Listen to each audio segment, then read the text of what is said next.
Okay, welcome to part 2 of today's video. So I'm assuming you already watched part 1, that's why you guys are here.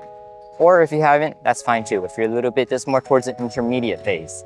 Part 1 kind of showed you the angle of the racket and how you can get your shots more consistent. This is going to show how you can get a little bit more comfortable with your shot. So the intermediate level, it's going to be a little bit easier, a little bit shorter. It's going to be focusing on more on the arm movement. Starting off with the cross. You don't want to build bad habits by doing a lot of hitting action or using your wrist to flick around. That's what's going to cause the shot to be very inaccurate and very inconsistent. Sometimes it's going to go into the net, sometimes it's not even going to go over. Instead, you want to maintain the angle of your racket, which we talked about in the last video, and you want to use your arm and follow through. Treat the bird as if you're pushing it. Right here, push. Right here, push. Right here, push.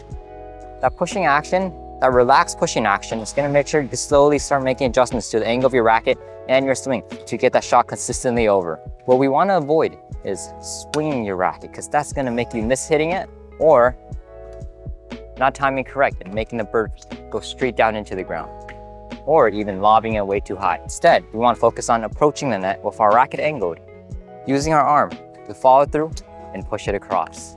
Follow through, push it across. Don't do any weird angle with your racket. Approach the net with just like how you're going to hit it. Right here, use your arm, follow through, one smooth motion, push across. One more thing I see a lot of people do is they end up bringing their racket down as they're hitting. If you bring your racket down, your contact point was up here. Now you're bringing it down here. Not only do you bring the contact point lower, you're also dragging the bird down as you're hitting. That's what's gonna make it not go over. So as you guys are hitting the cross-court net drop, make sure you don't drop your arm. You wanna maintain that same height, ideally, and just move your arm across.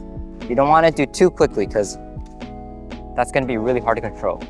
Instead, what you wanna do is do a slow, controlled hit. As long as you can time it properly, you won't miss the bird.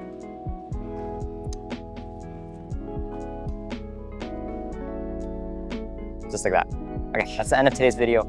Hope you guys enjoyed. Hope it helped you guys out.